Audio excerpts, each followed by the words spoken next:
So, welcome back. In this session, we're talking about the three Johannine epistles, so called. But we ought to start by noticing that none of these epistles mentions a John as a writer. So why do we call them the Johannine epistles, and who was John?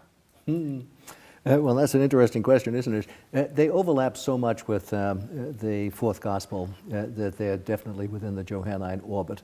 A lot of the themes that we see in these letters are themes that are central to the epistle, central to the gospel. Whether they're developing things within the gospel or whether they're part of a preaching and reflective tradition that emerges in the gospel is a matter of debate, but definitely the themes are there, and so is definitely Johannine.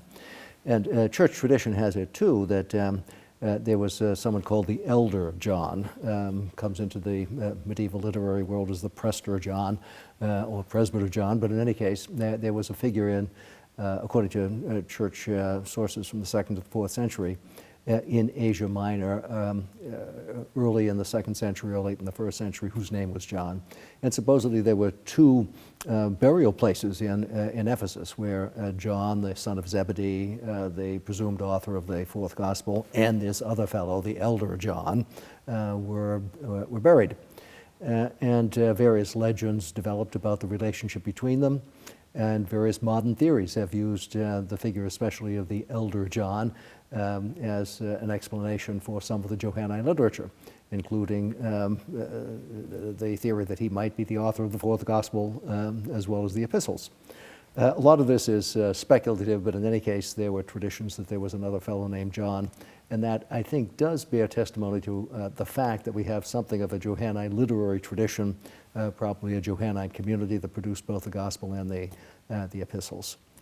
Right, so most people think of the Apostle John, but we ought to be thinking about two Johns, a presbyter as well. That's right, and there's also, there are several Johns floating around. There's also the John of the Apocalypse, and how does he relate to John, the son of Zebedee, and the elder John? Is he one of those, or is he yet another John? Right. So Johannine will do as a sort of covering term, but we may be referring to at least two, if not even three, Johns or Johannine kind of communities. Right?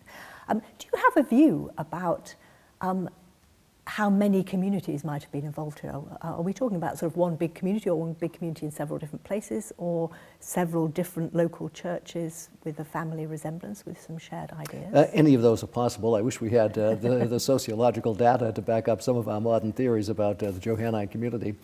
I think clearly the fourth gospel itself was written over time, and it presumes that there's some sort of a dialogue going on about how to understand Jesus and how to present his story in an effective way, and that bespeaks some sort of community or school orientation.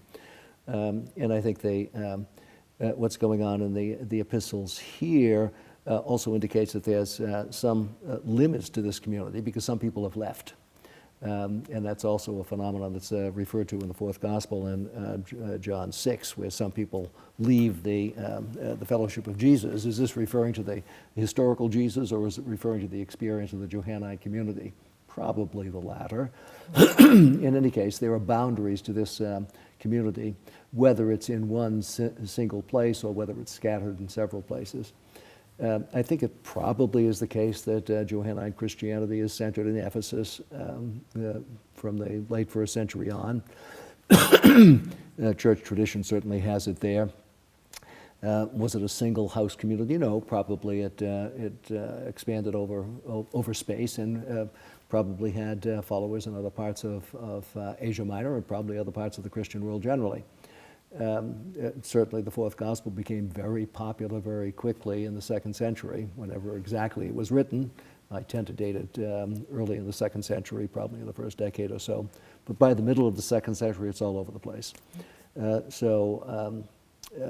probably says something about its function as a work of literature, but also something about the connectivity of Johannine faithful.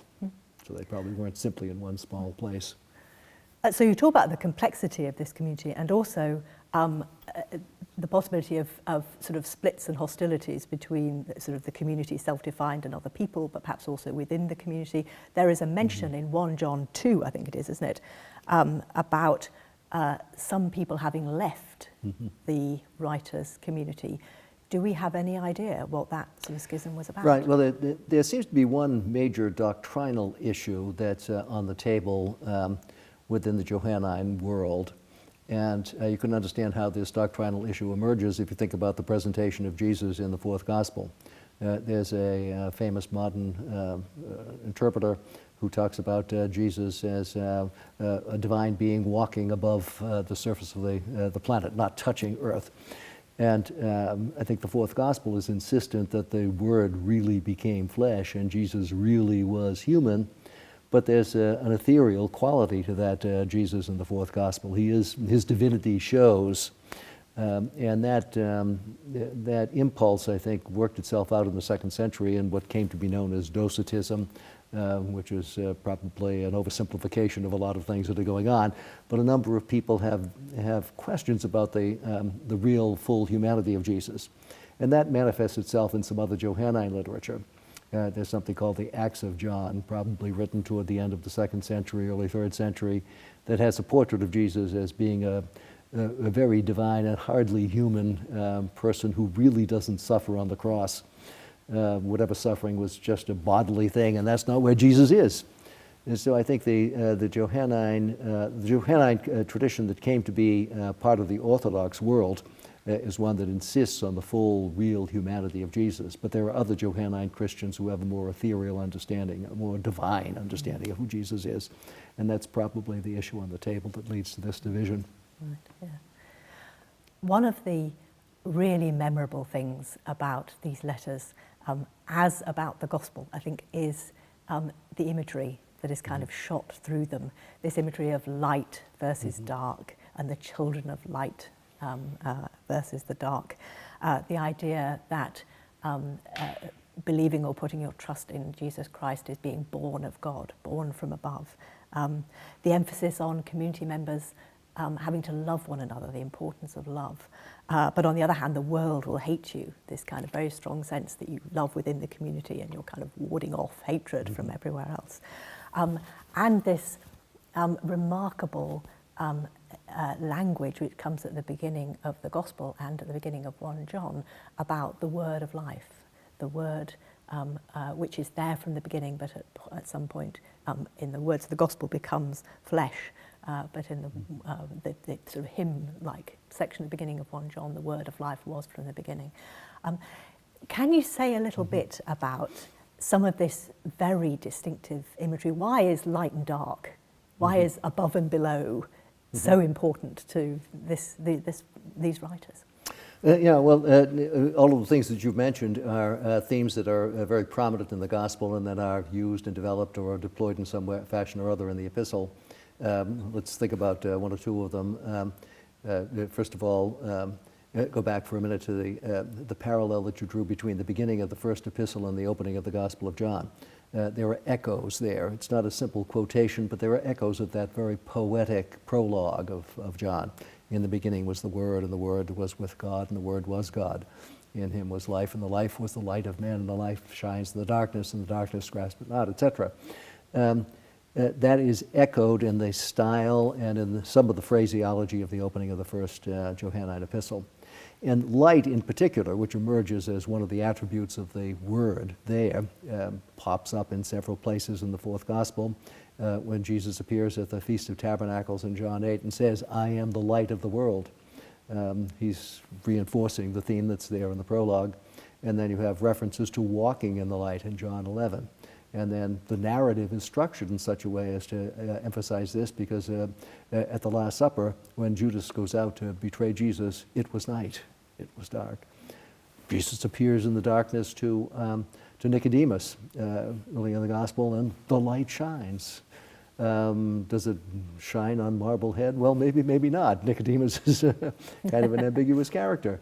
But one of the ways in which the light shines is by teaching something about how one becomes in relationship to God by being born anothen from above, or being born again. one of that little bits of ironic play that Nicodemus doesn't quite get, right? And that's being referred to here too, in the new birth and the new life that comes through Christ in the first Johannine epistle. So there are all of these themes, and some of them are developed and some may be rephrased. There's the business about love. Love is the essential thing that the first Johannine epistle insists on. Right? God is love, and he who abides in God abides in love, abides in God, and God in him or her. And there's also the reference to the new commandment, which the first Johannine epistle says is not a new commandment. What's going on here? We have in the Gospel of John, Jesus saying to the disciples at the Last Supper, I am giving you a new commandment, that you love one another. Wait a minute, this is not new, it's there in the Torah. But the way in which Jesus frames it is new. It's not love your neighbor as yourself, it's love one another as I have loved you. And so it's the imitation of Christ that becomes the ground for the love, and that's the newness. But the first Johannine epistle, I think, in somewhat the same way as we have a dialogue going on in James with Pauline tradition, we have a little bit of a dialogue going on here in the first epistle with what's going on in the gospel. And the writer of the first epistle says, well, it's not really a new commandment. It's there from the start of God's revelation of God's self to humankind in the Torah. But it is there grounded in Christ, and you have to abide in Christ to be part of this congregation, to be part of this community that emphasizes love in order to fully experience it. So, yeah. It's a play on Johannine themes throughout this letter. And this imagery, a lot of it sort of lines up, doesn't it? So sort of light and dark and above and below, and love and hate, and good and evil too, really. And one of the very striking things I think about 1 John, in one or two places, it seems to say that people who are children of God, children of the light, belong to the light, definitely won't sin or even can't sin. You know, there's that much of an absolute polarity between sort of light and dark and good and evil, that if you belong on the side of the light, you can't perhaps even sin. Is that right? Is that how we should be reading well, these passages? It's interesting the way the first epistle works, because it says that, and it also says sin is a reality. Right, and so how do we reconcile these two? I think what's going on is in some ways a continuation of typical Johannine rhetoric, which juxtaposes things that seem to contradict one another until you stop and think about them for a bit.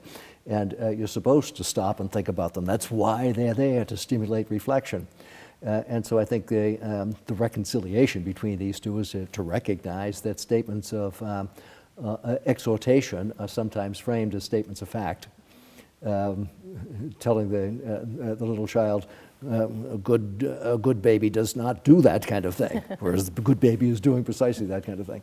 So I think you have that kind of rhetoric going on in the first Johannine epistle, which continues the educational strategy of the fourth gospel.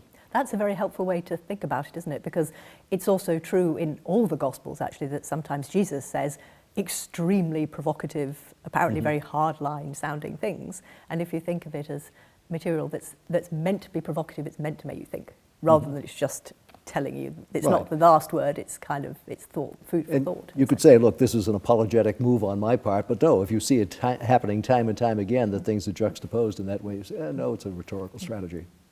There are also some sort of new elements in these letters that don't seem to crop up in the Gospel, aren't there? The Antichrist, this rather sort of flamboyant concept of the Antichrist, is a character who doesn't crop up in the Gospel. What is going on with the Antichrist? Well, that's interesting. Yeah. In the fourth Gospel, we don't have the Antichrist, nor do we have much in the way of the demonic, except in sort of a metaphorical way.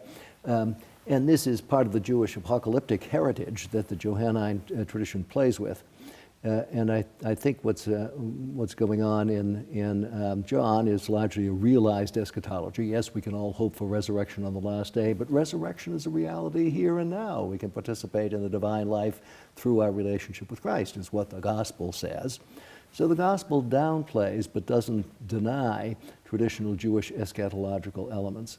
And insofar as there's any room in the kind of dualistic world that is part of the Johannine set of images for an Antichrist, it's taken up by the people with whom Jesus interacts, but they're not labeled as such.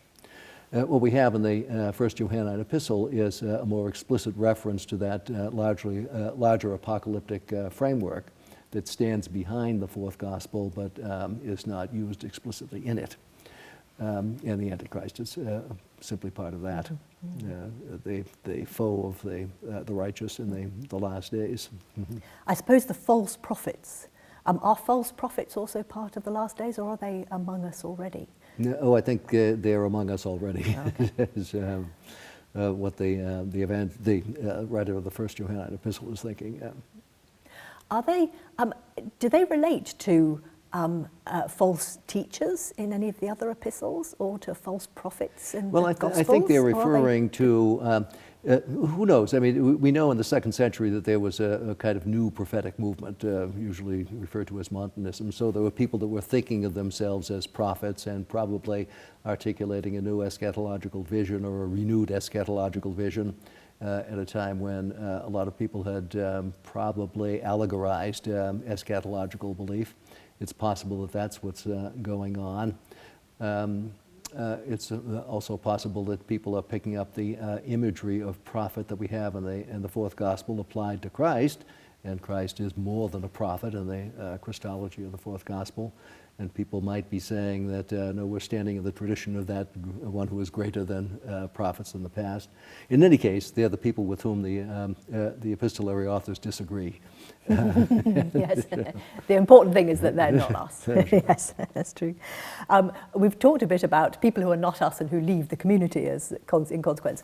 But in 3 John, I beg its pardon, which we haven't done much justice to, so let's mention 3 John, there is a character called Diotrephes, of whom the author says he likes to put himself first. So it sounds as if there's a bit of tension going on within the community there, short of anybody actually leaving.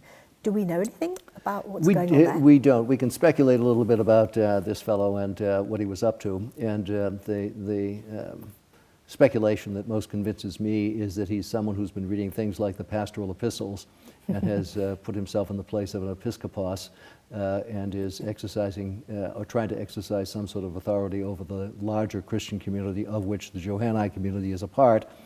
And the author of the third Johannine epistle is rather like the author of the Gospel in his treatment of Peter, who is recognized in the Johannine epilogue of John 21 to be someone who feeds the lambs and feeds the sheep, but all the way through the Gospel is denigrated and put behind the beloved disciple.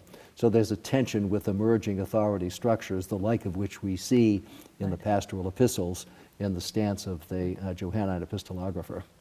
And this is an issue much more widely in non-scriptural texts too, isn't it? This, yes. We increasingly see episcopoi of individual communities looking further afield to extend their authority. And right, so what we see is something going on in the early second century here. Yeah, and I think at that point we'll have to call our conversation to a halt for today. Thank you very much.